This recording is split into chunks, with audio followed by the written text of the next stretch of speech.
다윗은 사울을 두 번 살려줬죠. 한 번은 동굴에서, 또 한 번은 광야 한복판에서.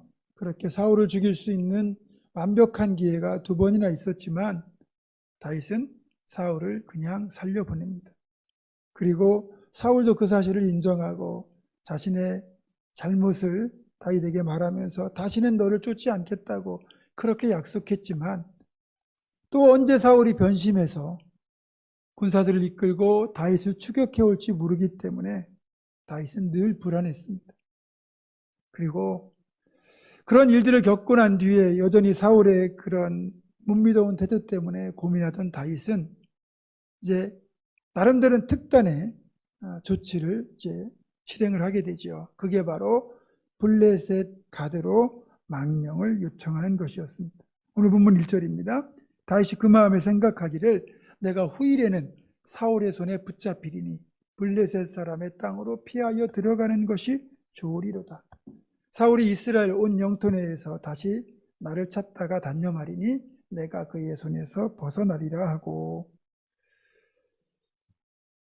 사실 한 사무엘상 21장을 보면 한 10여 년 전에 다윗이 이제 도피 생활을 시작하던 초반부인데, 그때 다윗이 단신으로 이 블레셋 가드로 가서 아기스에게 망명을 요청한 적이 있습니다. 근데 다윗이 어떤 인물인지를 알아보았던 아기스의 신하들 때문에 다윗이 죽을 위기를 만나죠. 그래서 갑자기 미친 채에서 침을 질질 흘리고 헛소리를 짓거리고 그적거리다가 결국 그 위기를 간신히 빠져나왔습니다. 사실 그날 다윗이 겪었던 경험은 무척이나 치욕적이었을 겁니다. 그리고 그때의 경험은 트라우마로 남아있을 거예요.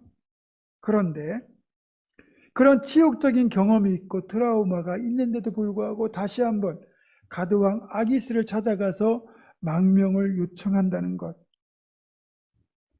이것을 신앙적인 측면에서 어떻게 바라봐야 되는 것일까요? 일반적으로 다윗의 시글락 망명에 대한 두 가지 관점이 있습니다. 하나는 다윗이 하나님을 철저히 신뢰한다면 유다 땅에서도 하나님이 지켜주실 것을 믿고 위험하더라도 유다 땅에 머물러 있어야 된다는 관점이고요. 또 하나는 그때도 죽임을 당할 뻔했던 그 가드로 가서 다시 망명을 요청한다는 건 또 하나의 위험인데, 그런 죽음을 무릅쓰고 가드로 망명할 때는 하나님이 지켜주실 것을 믿고 그렇게 했다는 조금은 긍정적인 측면에서의 관점이 있습니다. 그러니까 후자의 관점으로 보면 다윗의 이 가드 망명 시도는 여전히 하나님을 신뢰하는 믿음에서 이루어졌다고 볼 수 있지만, 전자의 관점에서 본다면 다윗의 가드 망명은 하나님을 신뢰하지 못한 상태에서 이루어진 불신앙적인 측면이 더 크다고 볼 수 있습니다. 저는 이 두 가지 관점 중에서 전자의 관점, 즉 불신앙으로 가드로 망명하게 되었다라는 관점을 가지고 있습니다.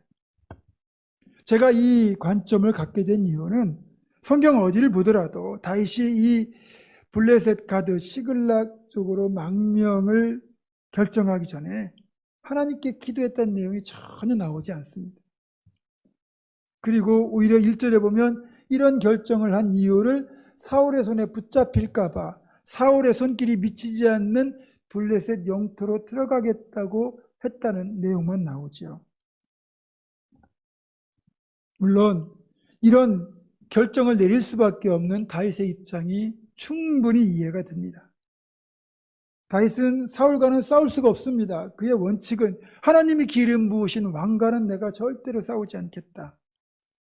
그래서 어쨌든 그 상태에서 유다 땅에 머물러 있다가는 언제라도 사울이 자기를 치러 올 것이고 언제 붙잡혀 죽을지 모릅니다. 게다가 새로운 가족이 많이 늘었어요. 다윗도 이미 아내가 2명이고요. 그 사이에 자녀가 태어났을지도 모릅니다. 게다가 다윗을 따르는 군사만, 부하만 600명이고 그리고 그들에게도 가족들이 있습니다. 그래서 적게 추산하면 1000명 정도, 또 많게 추산하면 한 2000명 가까이 되는 거대한 공동체를 이루고 있기 때문에 자신에게 딸린 이런 식술들이 많은 상태에서 언제 도망쳐야 될지 모르는 그런 불안한 삶을 계속할 수는 없는 거거든요. 그래서 목숨을 걸고 가드왕 아기스에게 망명을 요청하게 됐다고 보는 거죠. 그런데요, 이번 발걸음이 사실 다윗에게도 위험 요소는 많이 있습니다. 전에 한 차례 망명 요청을 했다가 죽을 뻔했잖아요. 근데 만약에 아기스마저 받아주지 않는다면 다윗은 이제 갈 데가 없는 거예요. 게다가 아기스가 다윗에게 적의를 품고 만약에 다윗의 일행을 몰살하려 든다면은 이제는 피할 길이 없는 거죠. 늑대 피하려다가 호랑이 만난다는 격으로 더 큰 위험에 빠질 수도 있습니다.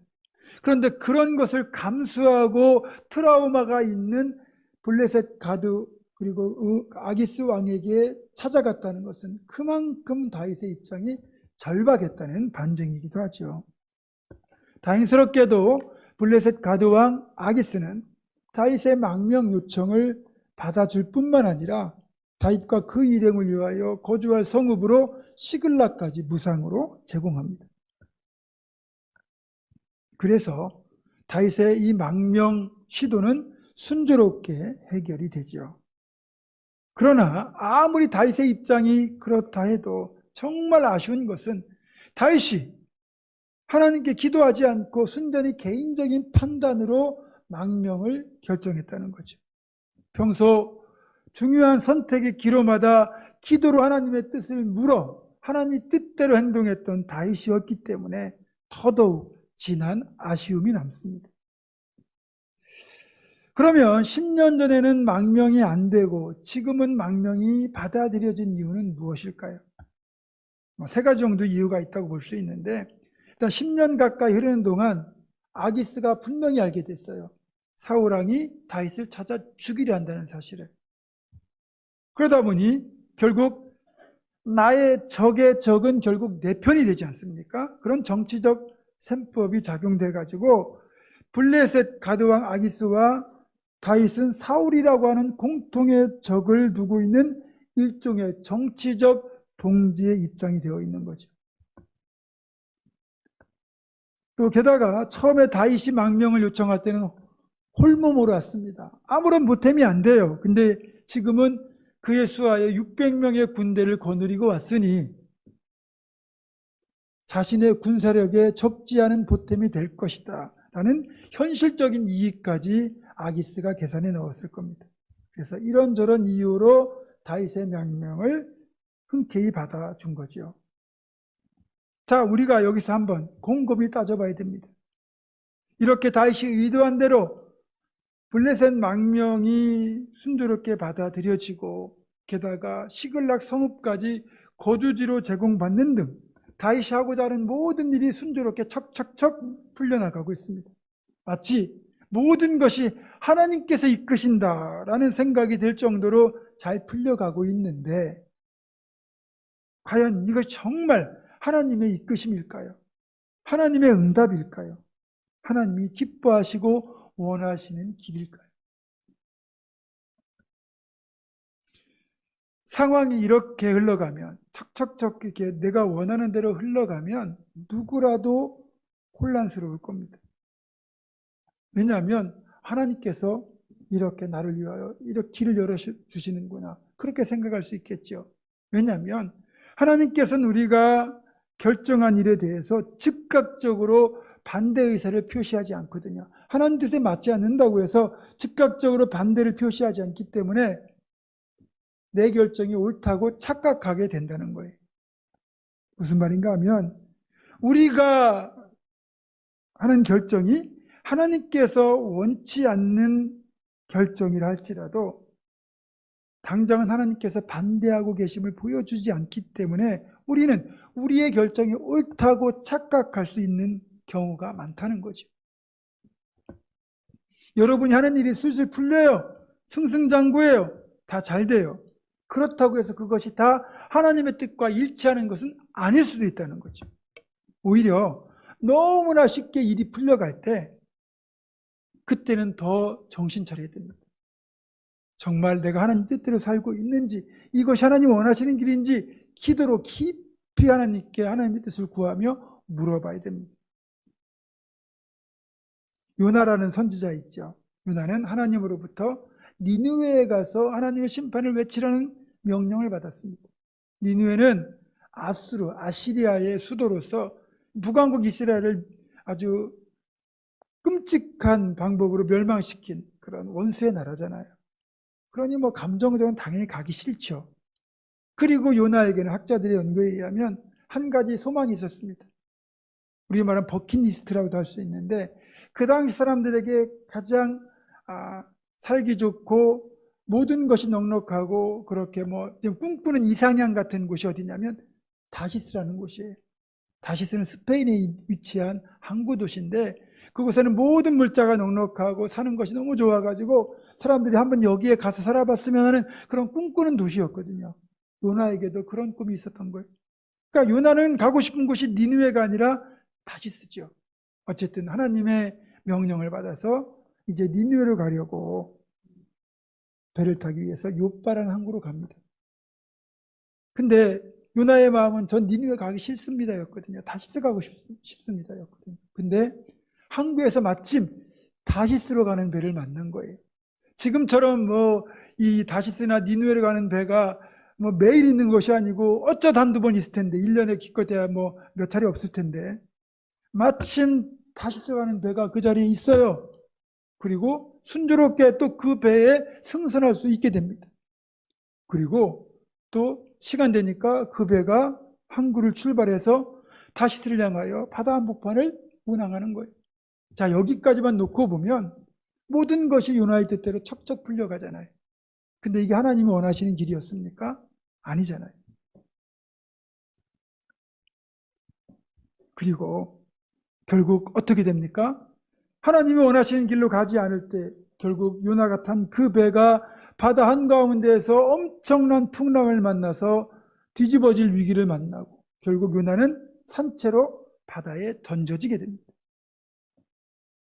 하나님의 뜻이 아닌 자기 생각대로 행동할 때 얻게 되는 최종적인 결과죠. 안타까운 건 다윗이 지금 이런 동일한 우를 범하고 있다는 겁니다.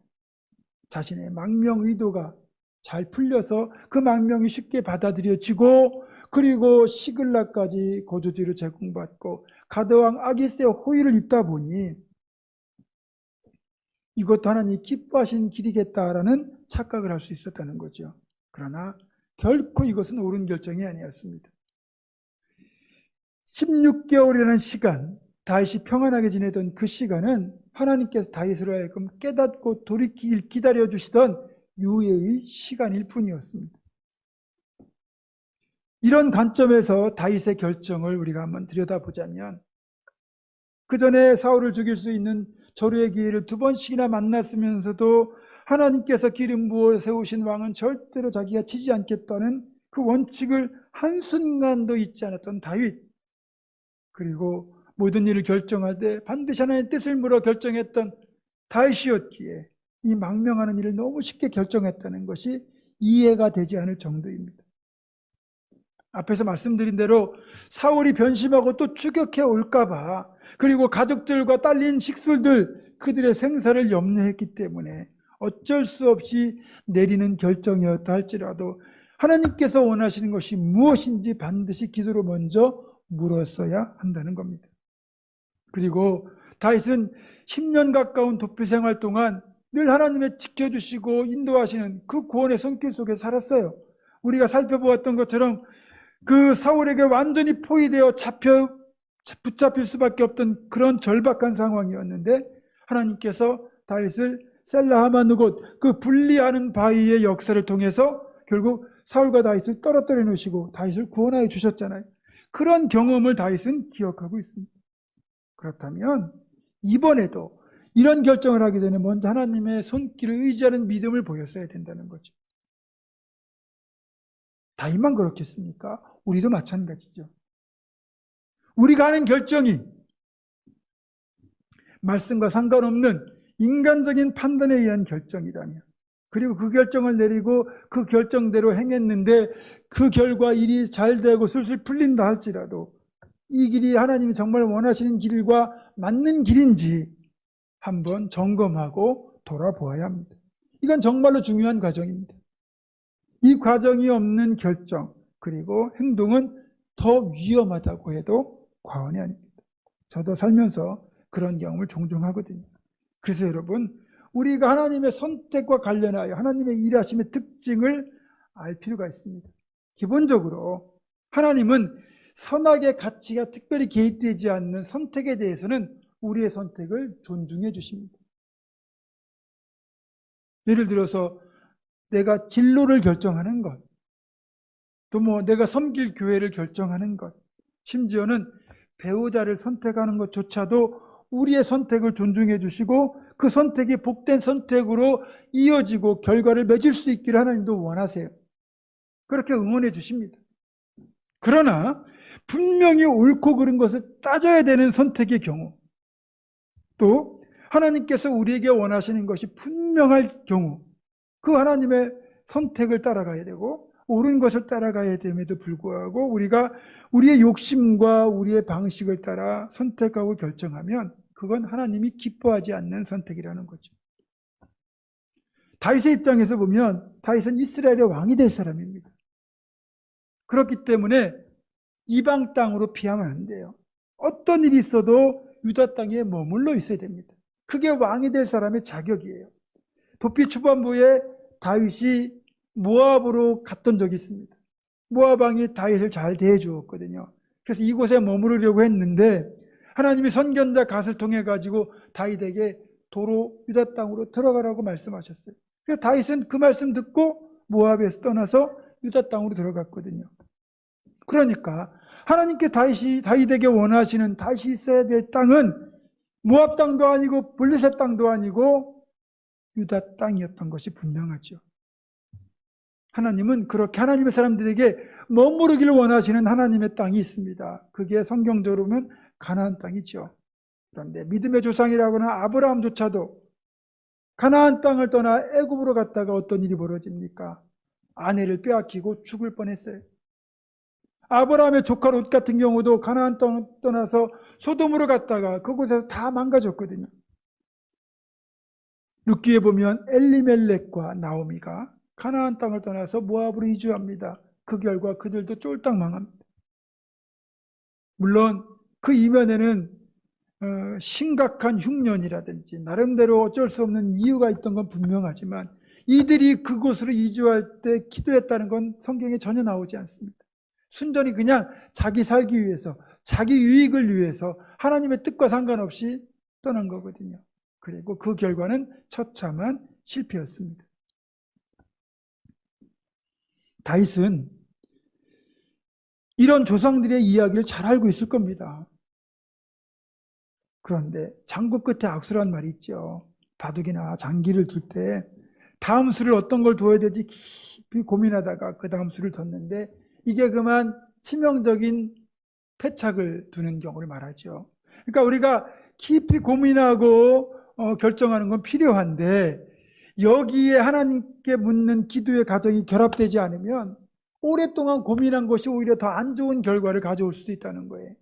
그래서 고민하시는 건 이해되지만 기도하면서 하나님 뜻을 묻는 것이 더 필요하다. 여러분 그걸 기억하셔야 돼요.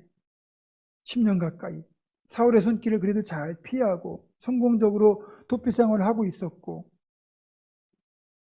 하나님의 구원과 보호의 손길을 여러 차례 경험하였음에도 불구하고 다윗에게는 절박한 이유, 아내와 자식들, 또 식솔들, 부하들의 생명을 지켜야 된다는 책임감 때문에 그랬는지 몰라도 그래서 블레셋으로 망명하면 당장의 생명의 위협은 사라질지 몰라도 무엇보다 이 신앙적인 측면에서 보면 이 다윗의 영성에는 치명적인 손상이 갈 수밖에 없어요. 하나님의 뜻이 아닌 길을 가기 때문에 하나님과의 관계가 깨져버리거든요. 그리고 그 결과는 처참한 실패로 이어질 수밖에 없습니다. 뒤에 살펴보겠지만 다윗과 그의 부하들이 시글락 성읍을 비운 적이 있습니다. 그 사이에 아말렉이라고 하는 부족이 시글락 성읍을 습격해가지고 다윗과 그의 가족들, 또 부하와 그의 가족들 전부와 모든 재비를 탈취해가지고 자기들의 본거지로 돌아갔거든요. 물론 기적적으로 하나님의 도우심을 통해서 다시 그것들을 되찾을 수 있었지만, 하마터면 완전히 가족들 다 죽고 다윗도 망할 뻔했던 그런 위기를 겪게 됩니다. 여러분, 다윗의 영성이 손상되었다는 건 하나님과의 관계에 이상이 생겼다는 말이잖아요. 여러분, 그 어떤 것도, 내 생명도, 내 물질도, 내 건강도, 내 평안도 하나님보다 앞설 수는 없는 거예요. 다른 모든 것을 풍성히 누리고도 하나님을 잃어버리면 결국은 모든 걸 잃어버리는 거거든요.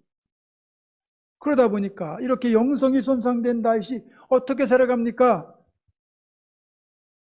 하나님 마음에 합한 사람이었던 다윗, 차기의 이스라엘의 왕이 될 사람, 고귀한 영혼의 소유자였던 다윗이 일개 강도 집단의 우두머리로 전락하고 맙니다. 다윗과 그의 부하들이 먹고 살기 위해서 하는 일이 뭐냐? 다른 이방 민족들을 침략해가지고 그들을 다 죽이고 그들의 것을 탈취해서 먹고 사는 거예요. 위대한 통치자가 될 사람이 양아치 노릇하고 있는 거죠. 여러분, 하나님과의 관계가 깨어진 사람은 고귀한 영혼의 소유자, 성숙한 신앙인이 아니라 세상 말로 양아치밖에 될 수 없는 거죠. 물론 여기에서 다윗의 지혜는 기가 막히게 발휘됩니다. 일단 절대로 자기 동족은 공격하지 않아요. 전에부터 이스라엘의 눈엣가시였던 아말렉 족속이나 거슬 사람, 이런 사람들을 습격해서 그들의 재물을 탈취해요. 동족과는 원수 진리를 만들지 않아요. 또 하나, 문제는 뭐냐면 그렇게 자기가 이제 다른 부족들, 다른 마을을 습격해서 탈취했는데 이 사실이 가드왕 아기스에게 들어가면 자신의 입지가 위태로워지기 때문에 그렇게 한번 습격을 하면 그 마을을 다, 사람들을 남녀노소 할 것 없이 다 죽여버립니다. 증거를 인멸하기 위해서. 그리고는 가드왕 아기스에게는 자신이 유다 남방에 있는 네겝 지역을 공격했다고 거짓말을 해요. 근데 또 이 가드왕 아기스가 그 말을 곧이곧대로 믿어주거든요. 그러면 생각해 뭐냐면 다윗이 자기 동족을 공격했으니 이제 영원히 자기 동족에게는 미움을 샀을 것이고 돌아가지 못할 거다. 그러니까 나의 충성스러운 부하가 될 것이다. 그러고 안심을 하죠. 이 정도면 다윗의 잔머리, 좋게 말하면 세상적인 지혜는 여기에서도 빛을 발하고 있어요. 블레셋의 망명해서 안전하죠. 또 다른 부족들을 탈취해가지고 재물을 풍성하게 누리죠. 그 다음에 아기스에게는 신이 물었죠. 그렇게 16개월 동안 나름대로는 가장 뭐랄까 평안한 시간들을 보내고 있어요. 문제는 점점 더 하나님과의 관계가 심각한 이상이 생긴다는 거죠. 그래서 한마디로 진단하면 그럼에도 불구하고 다윗의 상태는 지금 잘못되었다 이겁니다. 당장 평안을 누리고 있고 하는 일이 잘 된다 할지라도 하나님과의 교제가 끊어진 상태이기 때문에 이것은 결코 옳은 삶이라고 할 수 없습니다. 무엇보다 기도 없는 지혜, 기도가 뒷받침되지 않는 재능은 당장에는 효과가 있는 것 같지만 오히려 열매도 맺지 못하고, 무엇보다 지금 다시 누리고 있는 일시적인 이 평안은 사람이 만든 평안이기 때문에 하나님 주신 평안과는 전혀 다릅니다. 사람이 만드는 인위적 평안은 언젠가는 반드시 깨집니다. 그리고 깨지는 그 순간 엄청난 후폭풍을 불러와요. 다윗은 지금 이런 사실을 잊고 있습니다. 자신이 있어야 될 곳이 어딘지 모르고 엉뚱한 곳에 다윗은 지금 있습니다. 제가요, 이게 신앙에 이제 연수가 쌓여가면 쌓여갈수록 깨닫는 사실이 하나 있는데, 하나님의 지혜는, 그러니까 하나님의 역사는 세상적인 지혜나 방법이 아니라 오직 기도의 힘으로 이루어진다는 것을 깨닫습니다. 사람의 얄팍한 지혜나 재주보다는 기도와 말씀에 더 매달리는 것이 성공의 비결이라는 확신을 점점 더 갖게 됩니다. 여러분, 기도가 능력이죠. 다윗이 고독한 광야에 있을 때는 더 많이 기도하고 하나님 말씀에 더 귀를 기울였습니다. 그런 광야의 고독과 결핍이 다윗으로 하여금 그의 영혼을 더욱더 빛나게 만들고 그의 신앙을 겸허하게 만들고 영성을 풍부하게 만들어줬어요. 근데 시글락에 있는 동안, 블레셋 가드로 망명해서 시글락에 있는 동안 몸은 변했는지 모르겠는데 그의 영혼은 점점 더 메말라 가고 있었습니다. 여러분, 잘못된 곳에 있다는 그 자체가 잘못된 거예요. 내가 잘못된 곳에 있다는 것을 깨달으면 한시라도 빨리 그 자리를 벗어나는 것이 복된 길이지요. 말씀을 맺습니다. 사랑하는 성도 여러분, 지금 여러분의 삶의 자리는 어디입니까? 혹시 하나님이 원하시지 않는 세속의 자리는 아닙니까? 하나님보다 내 육신의 탐욕을 추구하는 자리는 아닙니까? 만약에 우리가 지금 이 자리에 모여서 예배를 해야 되는데 예배의 자리에 있지 않고 엉뚱한 자리에 있다면 그것 자체가 잘못된 곳에 있는 잘못된 삶입니다. 그렇게 보면 여러분은 예배당에 참 잘 오셨습니다. 이곳이 또 이 시간이 여러분이 있어야 할 자리, 여러분이 있어야 될 시간이기 때문입니다. 그리고 하나님이 기뻐하시는 자리이기 때문입니다. 여러분, 모든 선택에 앞서 내 뜻보다 하나님의 뜻을 구하고 그리고 하나님께서 원하시는 모든 삶의 자리를 찾아서 그 자리를 지킴으로써 하나님과 함께 하시는 신앙의 자리, 복된 자리의 삶을 살아가시기를 주님의 이름으로 축원합니다. 기도하겠습니다. 거룩하신 하나님, 아무리 힘들고 고달파도 잘못된 선택을 하지 않게 하옵소서. 우리가 있어야 될 곳이 하나님의 품임을 잊지 않게 하시고 하나님께서 원하시는 그 자리에 늘 살아가는 우리 모두가 되게 하여 주시옵소서. 예수님의 이름으로 기도드립니다. 아멘.